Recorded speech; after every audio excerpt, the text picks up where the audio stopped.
Ted Soccer Show is now covering Ted Lasso. If that's a joke, I love it. If not, I cannot wait to unpack that with you. That's no joke. The Stateside Soccer Show now presents Believe Cast. We aren't talking about faith or ghosts. Do you believe in ghosts, Ted? I do. But more importantly, I think they need to believe in themselves. We are talking Ted Lasso episode recaps. So sit back, get ready for us to discuss all the tea. You know, I always figured that tea was just going to taste like hot brown water. And you know what? I was right. Yeah, it's horrible.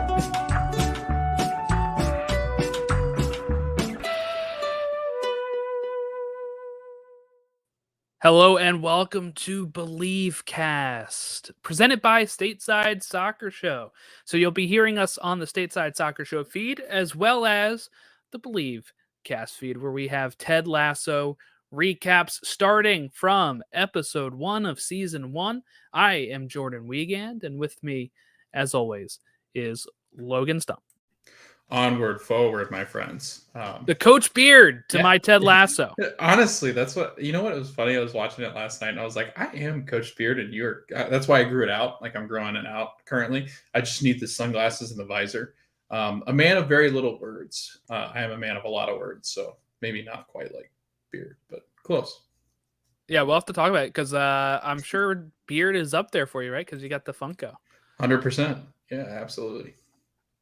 Awesome. Well, we are talking episode 1, which is the pilot, directed by Tom Marshall, written by Jason Sudeikis and Bill Lawrence, with the story credit by Jason Sudeikis, Bill Lawrence, Brendan Hunt, and Joe Kelly. It aired August 14th of 2020 on Apple TV Plus, and the first 3 episodes all aired the same day. We'll talk about that a little bit, but we will be talking just episode 1. So if you've never watched Ted Lasso before and you somehow pried yourself away from the TV after watching one short 30-minute episode and said, I'm not going to watch anymore, I immediately have to look up a podcast to see if anybody else is talking about this show. And you stumbled across our podcast, and then you listen to this before watching episodes 2 and 3, we got you covered. No spoilers, as best as we can. I'll be editing this, so if we do spoil anything, it'll be gone. But the synopsis here is American football coach Ted Lasso is hired by a wealthy divorcee to coach the English soccer team, AFC Richmond. Logan, I want you to put yourself back in your shoes when you first watched this show and you wrapped up the first episode. And I want to know, what was your thoughts? And did it immediately hit for you? Or did you need those other 2 episodes that Apple put on that first week? Like, I feel like, just for people that know, real quick, I showed this to my wife, and we watched 1 episode, and it's our first time watching it while I'm doing this podcast. And I said, like, we got to watch more, and I'll just rewatch them when we recover them. You know what I'm saying? Like, it was just way too quick. Yeah, I was watching last night. And this is my 3rd watch through now of Ted Lasso. My first watch through, actually, Jordan, I was late to the game. So I was actually way behind everybody. The first season had already gone through its entirety before I started watching. So I was actually pretty late to the Ted Lasso game. And I remember I was texting you guys, and it was kind of, I want to say it was like during the second spike of COVID, or something was happening where it was like COVID was getting serious again. And I think it would have been like maybe February or March of 2021. Maybe it was during spring break I started watching it, but I can remember I watched the first episode, and the first episode, because I remember Ted Lasso from the NBC Premier League promos, and like he was a character there. And I loved the writing. So I was like, you know what? I'm going to give this a shot, because we covered Stateside Soccer Show. Like with Stateside Soccer Show, we cover MLS, and a bunch of the MLS guys we're just talking about this. So I was like, you know what? I got to give it a watch. First time I watched it, I was hooked immediately. First episode in. I love Sunderland Till I Die. I love those kind of shows that show like a story in behind the actual soccer. And it kind of had that weird feel of just like England and soccer and what it means to that community. And it just has that nice feel. They have all the rights for the teams. So it just felt right. But I can just remember sitting down and going, this is exactly how I would picture an English team running and how he lives. And I'm fascinated with the English lifestyle. So right away, this first episode, man, I think what really sold me on it, Jordan, was the ending, which we'll get to. But the ending of this first episode was like, this is going to be a lot more than just soccer.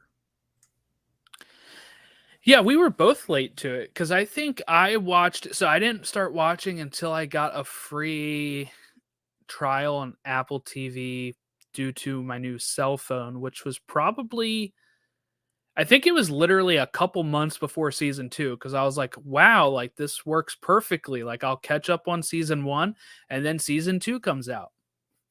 And then season 2, we were watching, week by week at that point. But yeah, I mean, I totally, looking at it, we watched the first 3 last night, me and my wife, and I see why they put those 3 up in one go, because the first one does leave you hanging, and I think some people might have been like, "Oh, that was cool, but I don't know if I'll like wait next week." I think it, but when you see all 3 of them, I think it becomes easier to be like, "All right, I'm fully in." And I mean, as a soccer fan and as somebody again that remembers those Ted Lasso commercials as well, I was immediately bought in the first episode too.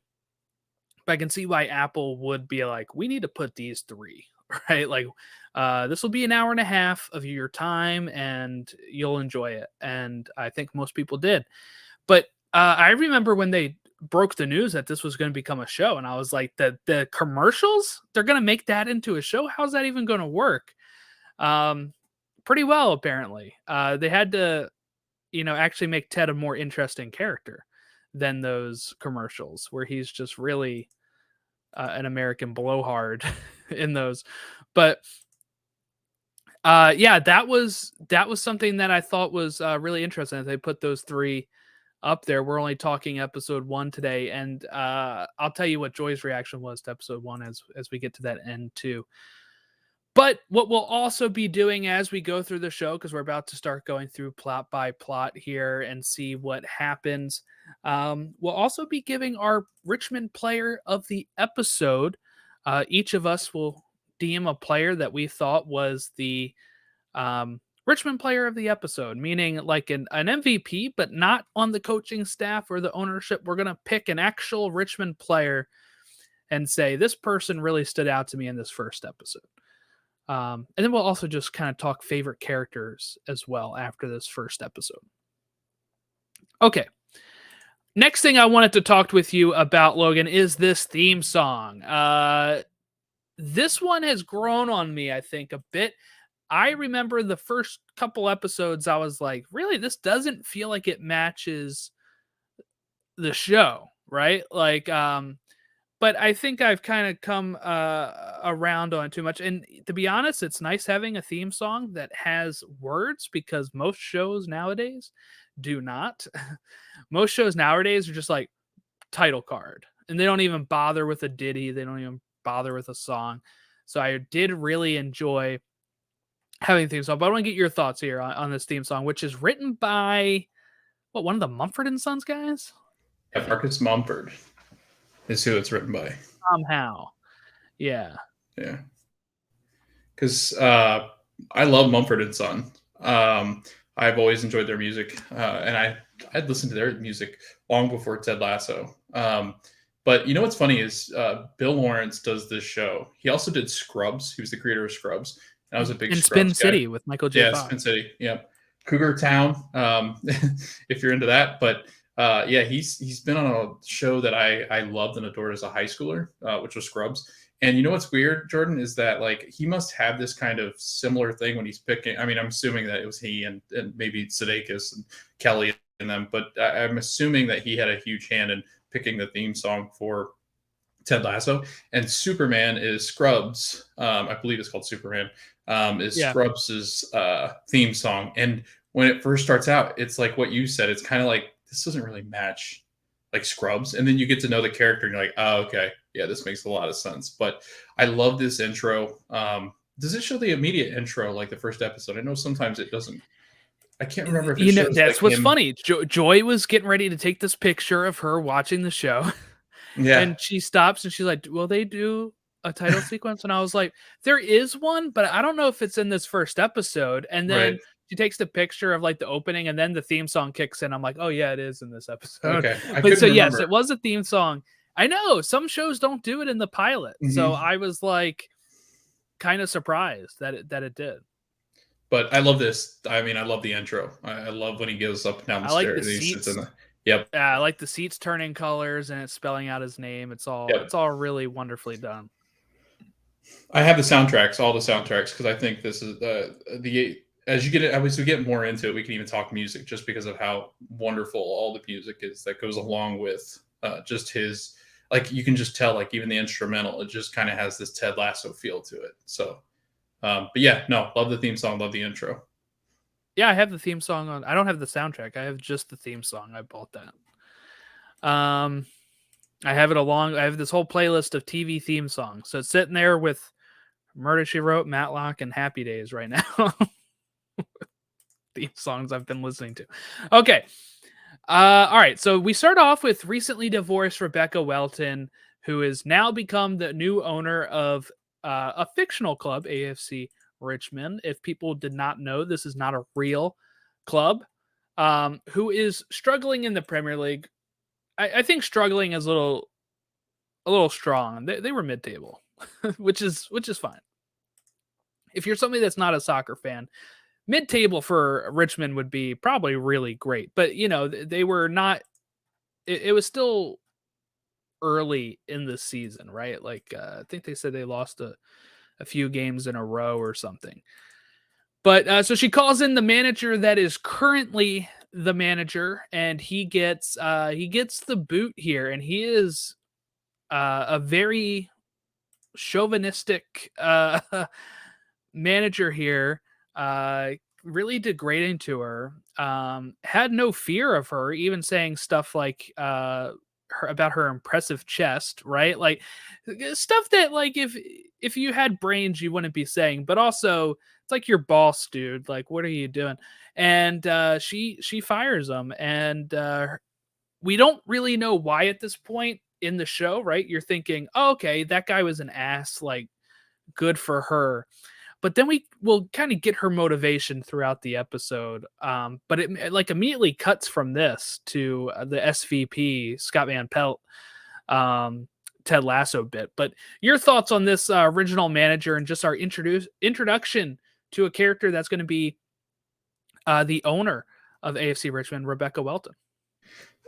I would say that immediately she jumps off the screen, as in like she's a pretty lady. She is stern. You can tell she has her wherewithal. Like, she's a very smart person. I think kind of the way that he goes after her, and then you're like, oh my gosh, this guy's a jerk. But then she gives it right back to him. Like, you don't belong. Like, shut up. Like, you don't know what you're talking about. Get the hell out of my club. Like, it's kind of like, okay, this lady is going to be a badass. Like, this lady is going to be this hard-nosed, like, you do it her way or it's the highway. But she just has this, she has a good feel to her when she comes on screen. And it's amazing to me that, I mean, people will probably know the story by now, but she, I mean, as an actress, she really hadn't had a big break. And I mean, the fact that this was like her big break in television was just fantastic. It's Hannah Waddingham. So if you're, well, let's just say she did have sort of a small break, I guess you can say, because she is in a very famous GIF of Game of Thrones with the shame. Right. She's Septa Unella, who is yelling shame as Cersei's going through the street. Yes. Here. And she was in 8 episodes of Game of Thrones. She was also in 12 Monkeys, which is a great sci-fi original series as well. But yeah, she's been in a lot more recently. She was in Willow for Disney, and she was just in Hocus Pocus 2 for Disney as well. So she's getting a lot of work with Disney, I guess. They're like, we need to get in on this Ted Lasso stuff. So, and she was in Sex Education on Netflix. Well, she really haven't really finished that show. So yeah, 11 episodes. That is a show Joy watched. So I remember when she was watching that, she was like, "Oh, look, the person," because she had seen bits of Ted Lasso as she walks in and out of the room while I was watching it, but Mhm. she recognized her enough when she was watching Sex Education to be like, oh, look, it's the person from Ted Lasso. And I was like, oh, yeah, that's cool. And I'm like, well, But I it know is her from Game of Thrones. right. But it is fun, like all these actresses and actors that are in this show. And I think because we don't watch British television either, and I know some of them are. Oh, I do though. So I gotta so you know some of them. I gotta but recuse myself from that. Yeah. Right. But some of the Americans, including myself, like half these people, I wouldn't have known if they had smacked me in the face, unless they were on Ted Lasso. And now I know all of them. Like Juno, like I had no idea who You didn't she know was, about where she Juno came from. Temple? Nope, had no idea where she came from. It was like this girl is brilliant. Like this is the fact that she and Hannah are really good friends too in real life. It's just like you'll see, but it's just fantastic. Yeah, but Hannah was also in the show Coupling, which I used to watch as well. I watched that on our program. It's the British version of Friends for anybody want to know about that. She was in an episode of that, but I don't remember her from that. I'll have to check. But yeah, man, Juno Temple was in a lot of stuff. She was pretty big in Hollywood for a bit because she was in The Dark Knight Rises. She was in The Three Musketeers in 2011, The Other Boleyn Girl, Atonement, Magic Mike, Maleficent. Wow. Okay. Yeah, Juno Temple and a lot of stuff. Okay. So that was Juno Temple's Keeley, if you're not familiar, but we're not introduced to her yet. Okay, so we met Hannah Waddingham. That's Rebecca Welton. And what her plan is that she is going to seek revenge on her ex-husband, who was the former owner of the club, had cheated on her multiple times. And she is going to ruin his football club, which is the only thing, Logan, that he really cares about. So that is why she's hiring Ted Lasso. So let's introduce ourselves to the character who the show is named after. He is a college football coach from Wichita, Kansas. He recently coached a NCAA Division II football team to a title, knows absolutely nothing about soccer. And our introduction to him here is Scott Van Pelt on SportsCenter, introducing us to the storyline of Ted getting hired and him playing the video of Ted doing his dance with the Wichita players. What was your thoughts on our introduction to Ted? I think it's how every European probably sees any American coach. Like 100%. Probably true. Kansas, Wichita, the middle, the heartland. For those viewers out there that are not American or do not know where Wichita, Kansas is, it's in the middle of nowhere. Kansas, as we like to call it, is Tornado Valley. It's just corn, I think, Jordan. No offense to the Kansas Knights or whatever they call themselves. Kansian? I have no idea what you call yourselves. Jayhawks. But yeah, no, it's so stereotypical of just what, an American coach is, I think, in the perspective of everybody around the world that makes fun of it. It's the stereotype that you all want to believe in, that American coaches don't know anything about soccer, which, I mean, in this case, he really doesn't. So. Yes, and we get introduced to him properly on the flight. He's already heading over at this point. It's like almost a time skip from her firing to her hiring Ted. We see the quick Sports Center bit, and then he's immediately on the plane, and we get introduced to Ted and Coach Beard, who is the assistant coach. He's the one that actually is reading up on soccer, and he has the book I think I have too, Inverting the Pyramid. But yes, he is actually reading real soccer books that are available, while Ted is kind of looking longingly at his cell phone. We'll talk about why on that later in the show. But and we get our introduction to a side character here who wants an Ussie, Logan, which my wife was like, a what? What does he want? And I was like, by the time I could explain, Ted's explaining it with the guy telling him, well, it's not a self, it's Ussie. But I think it was the accent kind of throwing her off there. But yeah, so we get introduced to Ted, who is at this point we already know he's accepted the job, and the kid's like, this is like what, like properly mental or whatever. You go on to coach a football club. From there, right, we get just this little scene of Ted with Coach Beard where they're gonna get some sleep, right? And we end that scene with Ted saying, "Hey, like if we see each other in our dreams, let's mess around, have some fun." And Joy laughed at that. She was kind of like, "What is this guy's deal?" But it's a good line, I think. It shows wrote what it it shows what his mentality is, right? It is. It's like, one, let's have fun, but also like the thought of that you can actually interact with each other in your dreams is Right. something that's pretty interesting. And Beard's perfect because he just like nods. He's like, okay, like Beard is Yes, the perfect he goes sidekick along with it. all the time. Like it's nonstop, which is just part of the brilliance of the show, I think, which you'll see. Yes. So we land in England. We find out Ted never got any sleep because every time he started thinking about sleep, he would, keep staying up. And then they started passing out cookies. This is a line that I really like, is when he mentions the cookies and Beard's like, "I didn't have a cookie. Like, did you eat my cookie?" And he is like, "That's not an important part of the story," or whatever. And they go up to the limo driver who, just no spoilers, but he will show up again. But yes, he goes up to the limo driver. And this is where we really kind of get to the heart of Ted, is actions, right? Actions speak louder than words. And the limo driver's like, "Let me take your bags." And he says, "No, we got this," right? Like, we packed them, we'll carry them, which is not something that people do. Or I guess rich people would do. Can you imagine like Sean Payton, like carrying his own luggage? No. I'm pretty sure he has people doing that, right? Yeah.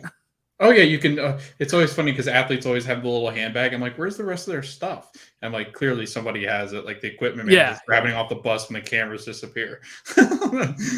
So that little bag is just their clothes to change into at the game. Yeah, 100%. Yeah, it's just like underwear and a toothbrush. I don't know what it is.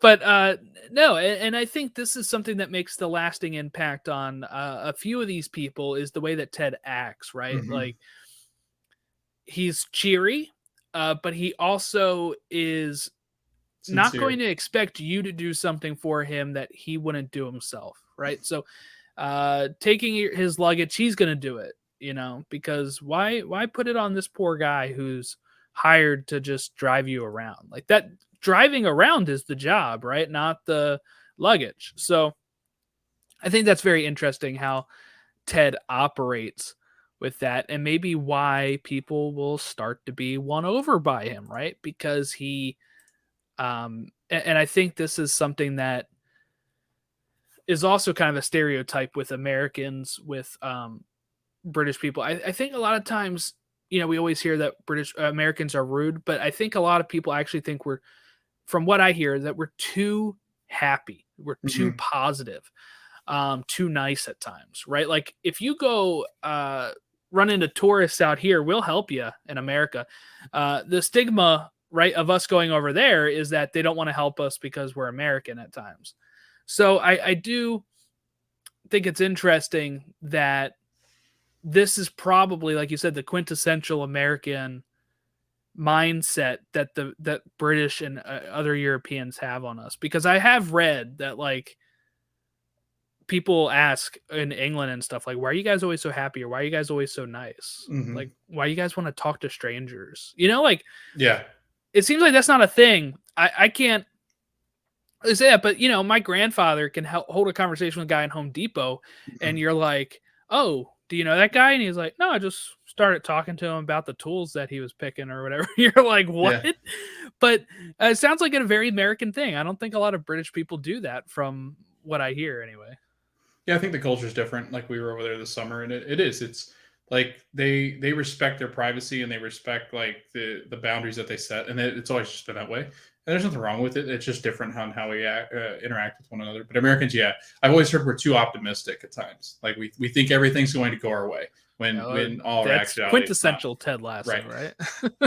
I think my favorite part is when so the next part they drive to, like, they're showing Ted and Beard around, which I always think is funny because they show them London, and then I'm like trying to figure out where AFC Richmond technically is on like the map, because I'm like, they drive to London, so like it's in London. Is it in London? Okay. Yes, it is. Okay, so they film at Crystal Palace's place. So I believe Richmond is supposed to be like that area. Similar, because Crystal Palace still exists. So well, I do know like this limbo. Yeah, I do know the neighborhood. Because we looked it up when we were over there. The neighborhood is actually like 45 minutes from London. Like where he lives, you can actually go visit it. It takes a little bit to get there through the tube, but you can get there with the tube. It's out past the city. Like it's actually in the suburbs. But my favorite part, Jordan, two things. Did you notice that the limo driver's holding the sign the whole time he's walking around? I'm like, is that customary? Like he's literally holding the last. Oh, was sign. he the whole time? I was like, what the heck? Yeah, I was like, I don't know if that's normal. But then the best part is they're looking at the Tower Bridge, and he goes, "Oh, that's right, that's the Tower Bridge, because that one didn't fall down." Yeah, because London Bridge is not standing anymore or whatever. Yeah. That is a really great London line. Bridge fell down. I was like, oh Lord. So again, stereotypical Americans not knowing what's going on. Yes, not knowing stuff outside of their country, right? So we get Ted getting introduced to he goes to the field, right? And he's feeling the grass, and we get our introduction to Nate here, who comes running out like, get off the grass. Then you figure out who he is and that he's the new manager, and he starts throwing grass at him, like, have all the grass you want. Like that. And kind of seeing the state of, I guess, again, I don't know if it's supposed to be the dichotomy of USA and Britain, or just Ted and former coaches, right? Because we learned that nobody asks what Nate's name is, right? Nobody cares enough about what the kit man's name is. And Ted has that thought process, and he says it to Rebecca and stuff, I think in another episode. So it's not a spoiler per se, but just saying that how he thinks of everybody as part of the team, right? So Nate is part of the team because he is part of the staff, right? And Rebecca's part of the team because she's the owner, and Higgins is part of the team because he's, the director of football or whatever. So that mindset, I don't know if that's supposed to be another thing of like the British managers didn't care because they're not nice enough, or if it's just supposed to be, here's what is different about Ted. But for me, I feel like we ask people their names all the time over here, which may not be a thing over there. So I'm not really sure if it's supposed to be that or just showing how different Ted is. But I think regardless, we probably do ask people their names a lot when we're talking to them. Yeah, it's just the way, and you can tell the way that Nate interacts with Ted and Beard, that like my favorite part is like when he asks his name, he looks at him, goes, and Ted and Beard are like, dude, like, we asked you your name. What's your name? Like, tell us your name. And he goes, oh, Nate. And he goes, oh, like Nathan, like the hot dogs. And he goes, what? And he's like, you've never had a hot dog, Nathan's hot dog? He goes, no. And he goes, oh, that's too bad. It's like, yeah, how do you not know what a Nathan's hot dog is? I love that part. But yeah, it's just that same, like, it's that interaction where you can just tell Nate was ignored or probably abused by this macho, machismo, whatever he's supposed to be, like a, misogynistic, everything's his way. He probably just throws stuff at Nate with the short shorts. Yes. Yeah, that guy was probably not great towards Nate, right? Like, I haven't really thought about it before, but that guy was probably really part of the reason why some of these players do abuse Nate, right? Like, you feel like it's probably due to what they've seen in the past from other people in power. So Nate says he's going to introduce them to Rebecca and Higgins, and he gets a little too scared and just kind of bolts out of the room and leaves Ted and Coach Beard to introduce themselves here. which is a fun scene. So Higgins is going to help go show Beard, kind of like the facilities and stuff, while Rebecca and Ted are going to get a little bit of a conversation going here before immediately putting him in the spot here of the press conference, which was later revealed to be a setup here for Ted to go against, kind of just ruin Ted a little bit more, right? Like, she mentions about needing to meet the press, and he's like, oh yeah, after a few nights of sleep and stuff. She's like, oh, sorry, I thought you knew. Like, they're out here right now, and it's this full room of the British press, which are some of the worst press when it comes to sports. If you do not follow soccer, these people are awful most of the time. Yeah, I would say towards Americans too. Like, it just there's a culture where, and I think maybe if you're watching this, Jordan, like my wife and that, like I never really thought about explaining it like this, is that people that are watching this, because and that's the thing that I think we should kind of, I guess, preface all of these episodes by saying that anybody can watch this. That you don't have to be a fan of soccer. You can understand, even when they does get into the very little soccer that there is, it's very easy to understand what's going on, just because it's a lot more of just like the player interactions and the coach interacting. It's not a lot to do with like strategy or anything like that, but we have some fun. Yeah, we have some fun things that we can explain in further detail as two people that are very versed in soccer as well. Yeah, but just so you're aware, if you are watching this and you don't know the dynamics, the dynamic between English and Americans is that Americans don't understand soccer, because we call it soccer. That's number one. We call it soccer. It's not football. It's football. A name they created, by the way. Yeah, right. There is a weird dynamic. There's always been this kind of weird, like, little brother kind of thing with us, I think, with the U.S. So that's kind of like the scope in which Ted is written in, is that we're kind of the underdog when it comes to soccer, and we should know nothing about soccer. So I think we play light at both sides, but it's kind of funny just how that all goes. But yeah, the press conference, though, Jordan, it's exactly how I picture any press conference. Like, it's actually a really good, I think, indication of how press conferences go for the most part, and how it would go if they just appointed this manager that was the Ted Lasso of the game, that had no idea what was going on. What's great too is that this is where they use some of the bits from the commercials, right? Like, if you go back and watch the commercials now, you'll be like, oh, some of this was used in Ted Lasso episode 1, when, asking, when he mentions playing for all 4 quarters. That is straight out of the commercial when NBC got the rights to the Premier League. The ties, right, too? Like, when he's like, tie. And when tie? Yeah, when the guy says, end drawl or whatever, and he's like, oh yeah, you guys do that here. Like, that is straight out of the commercials. Which is funny, because those commercials were also made by the people that are writing the show. So they, like, Brendan Hunt was part of that team making the commercials too. So the fact that this was, just something that you can have, like, kind of saved up and be like, we're going to use that again. That was strong. We're going to do it again, because what they're also going to know is that not everybody has seen those commercials as well, right? Like, not everybody has seen those, especially people in other countries watching the show, because those commercials were huge here, because they were playing them for the American audience to say, hey, if you watch soccer on NBC, we're getting the rights to the Premier League. And the Premier League getting the rights have actually, NBC getting the rights has actually elevated the Premier League in this country as well. Not because of those commercials, but, just the fact that it was not on Fox Soccer Channel helped tremendously in getting more people watching the sport. But yeah, we get some of the same bits from the commercial here, and we also get him drinking the water that is carbonated, right? The fizzy stuff. The fizzy water. And I love that he spits out twice. But then also when he gets the one of my favorite lines is when he gets the normal water and he says, see, I can do this without bubbles like all day. Like,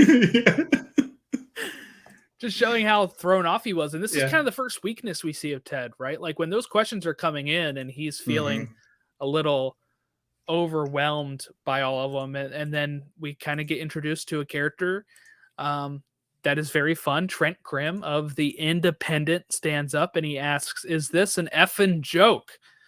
And what I like about Trent is if you were watching this as a fan who actually watches soccer like us, right?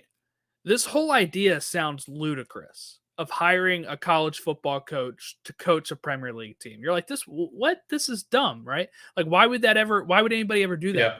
And what I like about Trent is he is kind of the soccer person that knows soccer, kind of voice throughout these first few episodes. And in this episode in particular, he breaks it down. Like, so, you've never coached professionally because college is amateurs, right?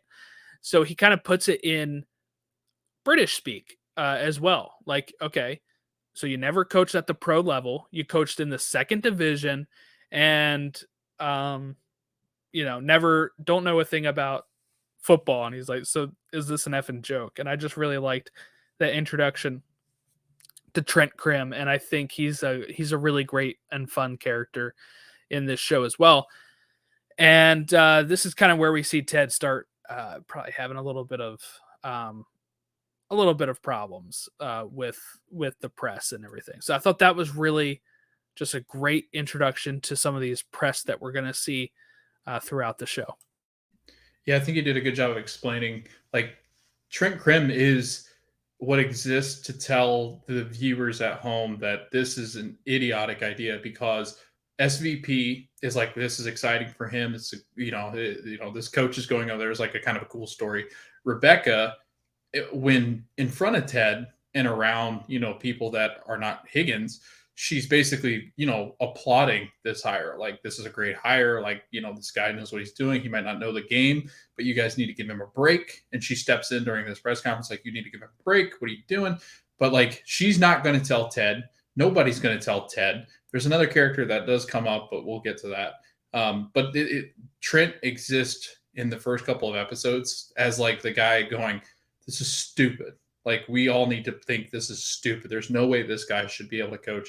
And he's like the villain until there becomes a real villain. So it's like he takes these actions and he becomes the villain. And he is the person that's telling you that this is what you guys need to know about this whole situation.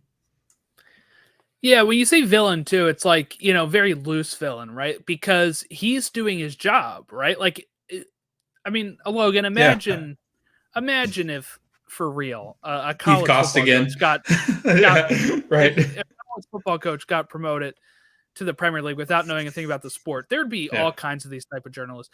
But what I like about Trent is,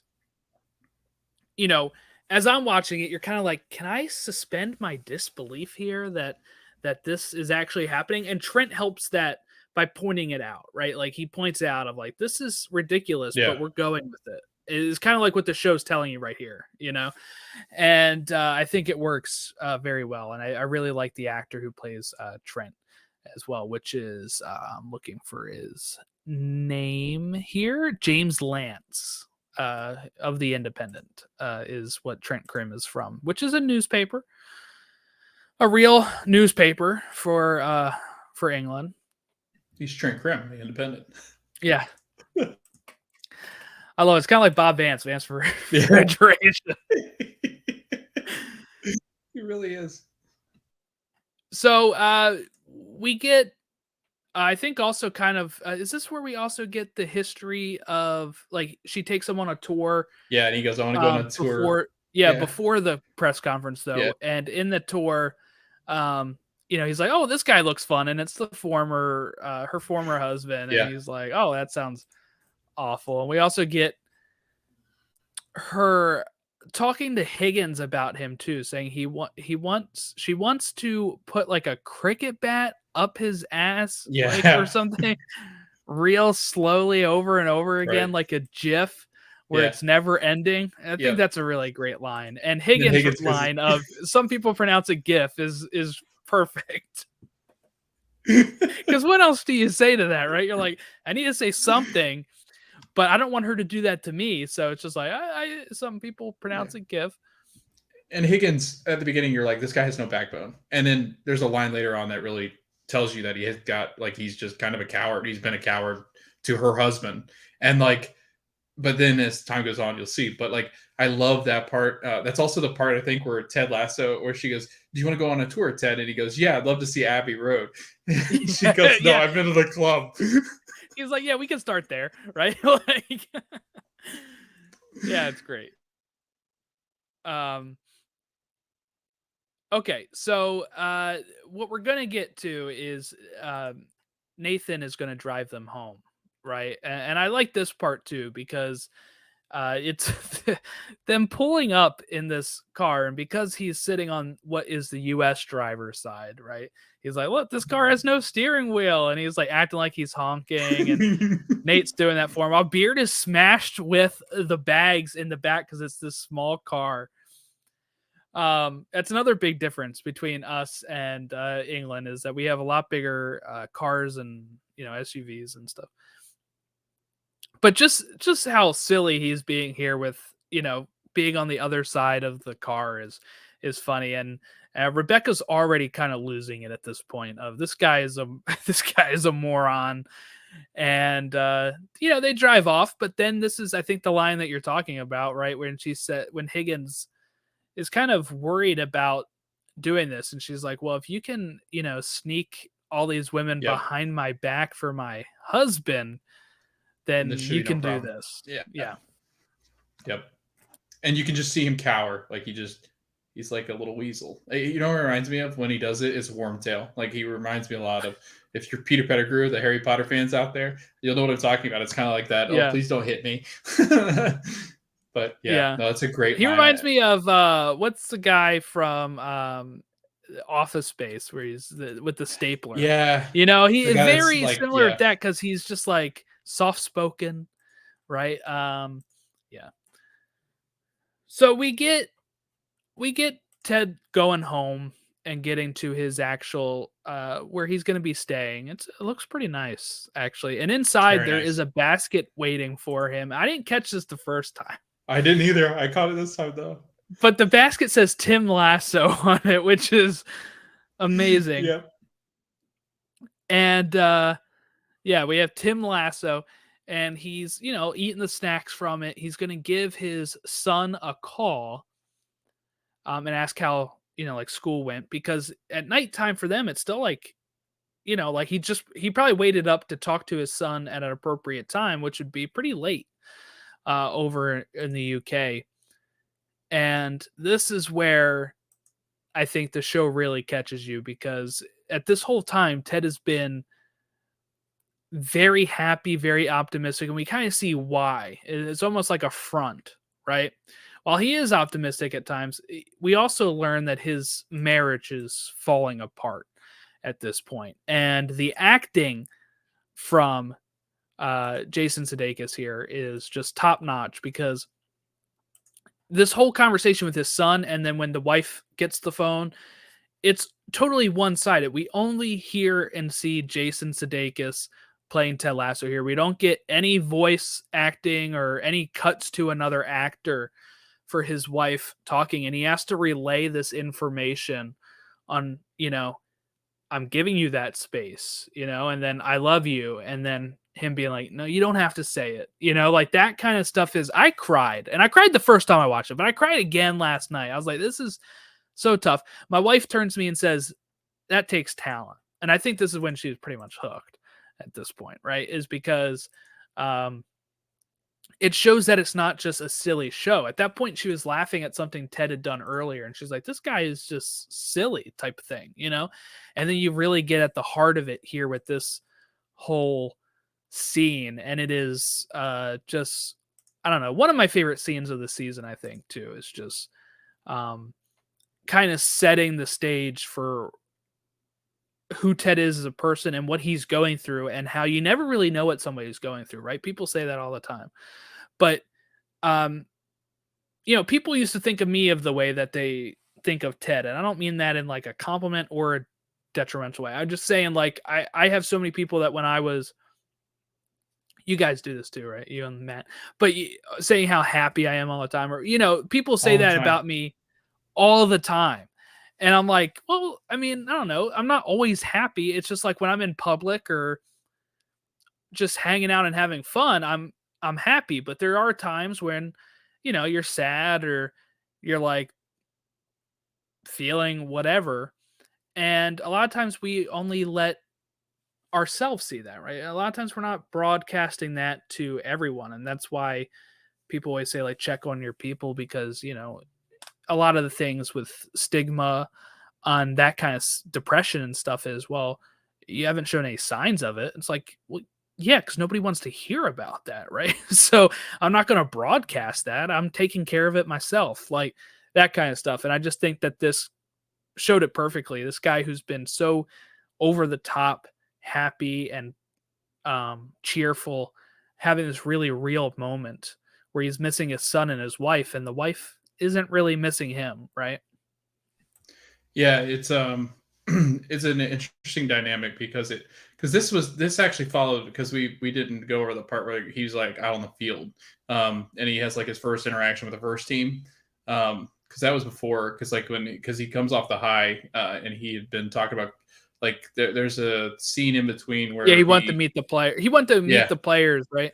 Yeah, he goes to meet the players. He's asking like what all these people are doing, like what Roy starts cursing. I think he uses a couple F-bombs, and then Nate goes, yeah, I mean that's normal. He goes, that's Roy, and he goes, oh, okay, I know guys like that can get stuff done like that. And then Jamie Tartt misses like a bicycle kick, and so that's where he meets Jamie. Obasanya, that's where he meets him too. And he goes, Africa, and he goes, oh yeah, like Africa, like, or he goes Nigeria, and he goes, Nigeria, like as in Africa. And he goes, yeah, well, he's like, yeah, they're from all over the place. He's so used to coaching like just Americans, right? And like now he's realizing, okay, this is a bigger thing, right? Like I'm gonna have to coach and find ways to reach each of these players. Yeah, which is what's tough about soccer. Yes.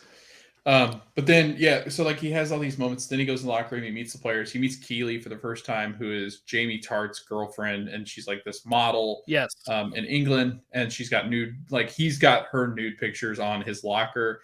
And this is like when Ted, for the first time, we see the Believe sign that you guys see if you're watching down below. It's the yellow sign that he writes Believe on, and he slaps it above the door, but it's crooked above his office door, where he and Beard sit.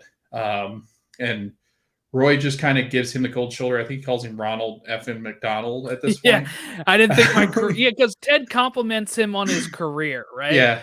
And he's like, yeah, I didn't think my career would end by being coached by Ronald F. McDonald, which is...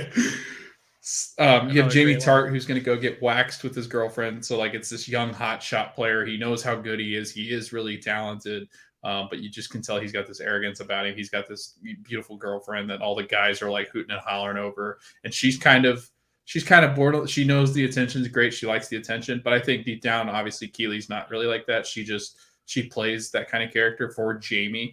But then Keely comes back to get Jamie's phone after he's going to get waxed, and he takes forever to get waxed.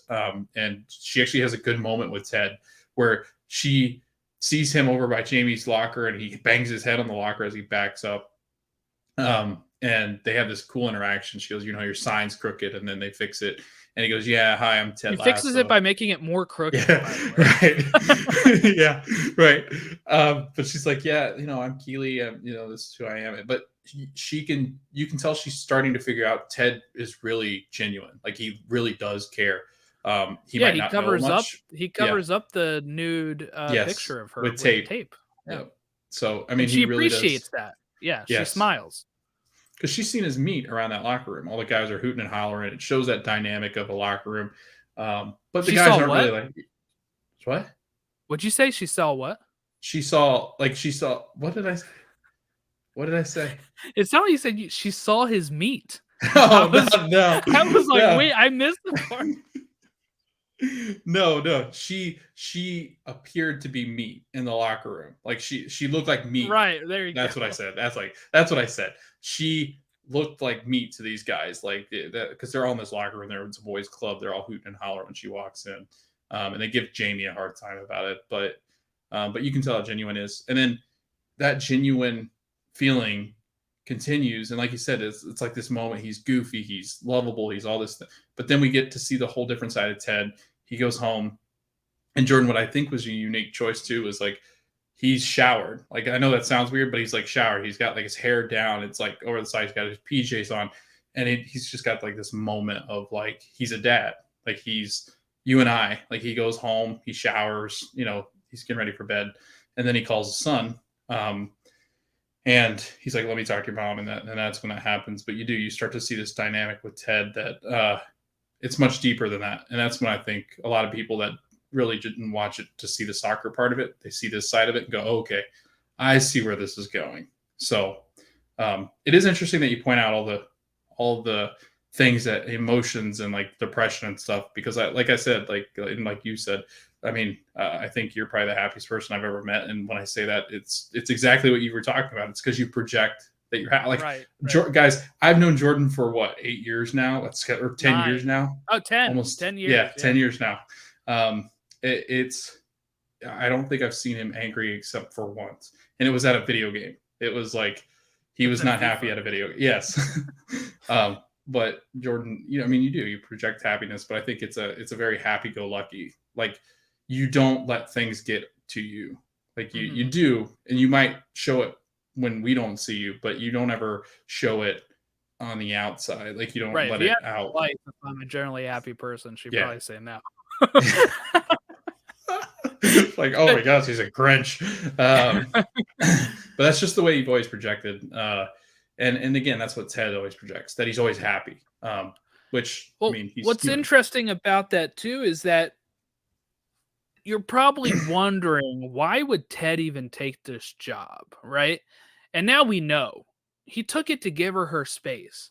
This was probably the best way that he felt he could give her the space, is by being a whole continent apart. And even at this point, a whole ocean between them, she's still feeling suffocated by him just checking in. That kind of shows the state of their relationship right now. I don't know. I think we don't really know what the heart of their issue is, right? Maybe it is that he's so positive. She's just so freaking frustrated about that. But just the fact that he had a whole first day, plus whatever he landed, right?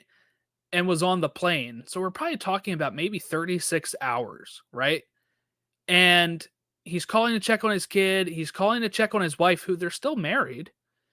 And she still was like, "Hey, I need that space." He's like, I'm giving you that space, but I'm just checking in. Like, it's not. So he thought the only way to do it was by going across the ocean. And even at this point, it's not enough for her, is kind of the vibe I get from their conversation. Yeah, and Ted gets to a point where he begs her, like he's begging her to come over there. Like, I can't wait for you to come see it with him, with his son. So, but yeah, like you said, I think she feels suffocated, but you can just tell he's like, he does such a good job, because I can't imagine, maybe there is to help him out, but I don't imagine there's anybody else on the other side on the phone. Sometimes there are in those scenes, because the pauses and the breaks, like and stuff. Office ladies and stuff has talked about it, but for like office scenes that had it, Mm-hmm. but I really think it probably was just him. And all you got to do in this, and I'm not saying this is like I know what I'm doing, but what I would think is, as he's talking and he gives the break, he's probably imagining listening to somebody saying something, not just going line to line. He's sitting there thinking, okay, now she would say this, and it would take this long because I'm going to say it in my own head, and then I'll respond, and then, oh, she's cutting me off, type of thing. Yeah. But it's hard to do that. It's really hard to do that. And just the fact of the fact that Jason Sudeikis was able to do that is pretty great. I don't know. I feel sorry for him, because his real marriage fell apart not long after this. So I feel sorry for him about that. Yeah. But maybe it was a little realer than than he wanted. But I think it also helps when you write it, right? Like if he's the one, he wrote some of this, so I feel like part of it is he knows what he's looking for in this scene. So I wonder if maybe on the script they had what she is saying.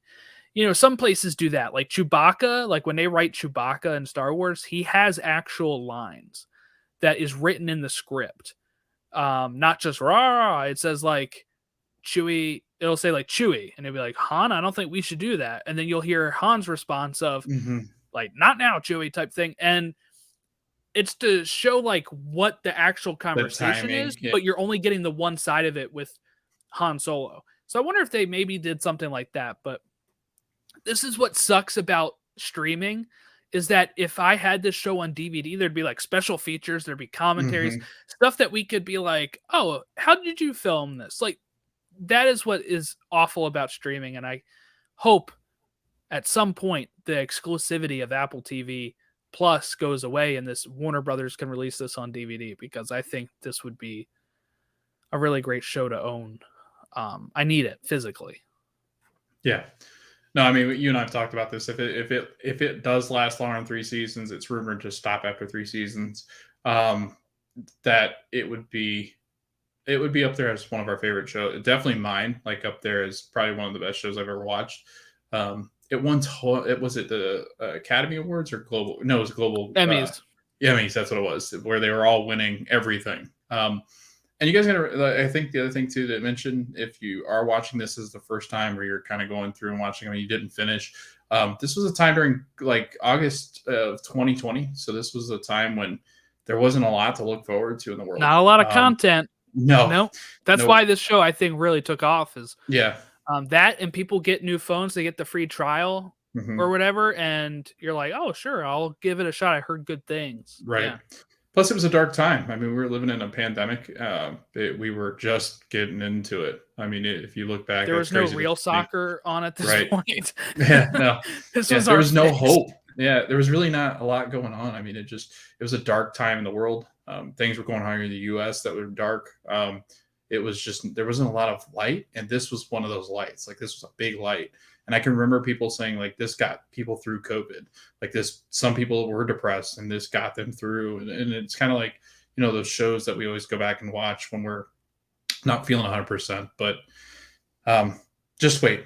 This show gets into so much of personal development and leadership and all sorts of different things that we can talk about. The dynamics of this show, how deep it is. I mean, this isn't just your little sports TV show. Like, this is a whole lot more. So I'm glad. I'm actually glad, because Ashley is like, I started watching Ted Lasso and she goes, is that the new season? I was like, no. It's like, we're doing the recap. Because I think she was like, wait, you're not watching the new season. Like, no. Like, not without me, right? Right, yeah. But those that don't know, my wife had just watched it my second time through. So she was How like, long okay, ago fine. was that?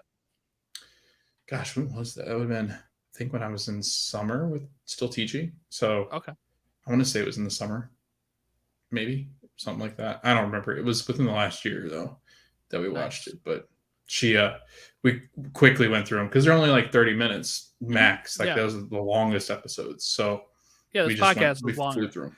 Yeah, exactly. And I actually left out a whole 2 scenes or whatever. I was like, I don't know if he meant to do that because we're running on time. Okay. You watched 3 episodes. I don't blame you. I don't remember what's in what. And the Wikipedia synopsis doesn't have that part in there at all. I was kind of going off that. That's fine. It happens. But yeah. So, all right, let's go to Richmond Player of the Episode. For me, I have to give it to Roy Kent this episode. I feel like he's the one that we get the most focus on, other than Jamie Tartt, who is not a complete asshole. So I'm going to go with Roy Kent. Plus, for people that don't know, it says he won the Champions League with Chelsea. Chelsea is my English Premier League team, so Roy Kent's a Chelsea legend. So I like that very much. And I'm guessing they mean the 2012 season, because they said 8 years ago, which would have been 2020. 2012 from 2020, 8 years. So that 2012 season, I watched them win the Champions League. Roy Kent was invisibly there, apparently. Yeah. I guess I'll go with Jamie Tartt just because he's the only other one in this. And by MVP, I mean, I really do think he stole the show as far as players were concerned. Like, Roy has his moments here, but you really get into deep Roy. So, like, Jamie is much more on the surface, especially in the first season. But I thought that they did such a nice job of setting him up as, like, right away, he's the arrogant tool bag. Like, he is, he's easily their star player, but he's the tool. Yeah, he doesn't help Sam get up, right? Yeah, no. Yeah, he just kind of looks at him like, yeah, no, get away from me. It's just, yeah, this episode, I mean, within a minute, that Jamie Tartt's the one that's going to be the issue. So I really give kudos to him as an actor because I think he's great. Plus, he goes to City. He's a City boy. So we've got our two teams in there, Jordan. Yeah, I was gonna say. So we both have our two teams represented here. That's pretty cool. All right. Any last things about this episode, or anything before we head out of here? No, I don't think so. I think we've got all of it. All right. Well, if you want to reach us on any of our platforms, we are part of the Stateside Soccer Show. So we are on Twitter, Instagram, and Facebook at Stateside Show. If you want to reach us via email, give your feedback on the show or Ted Lasso as a whole, reach us Tedlassorewatch at gmail.com. We can read some of those comments on the air if anybody sends anything to there. But thank you all for listening along or watching if you're on the YouTube, and we will catch you all next week when we talk episode 2 of season 1, Biscuits. So a pretty big episode with biscuits. So we'll catch you all next time and have a great rest of your week.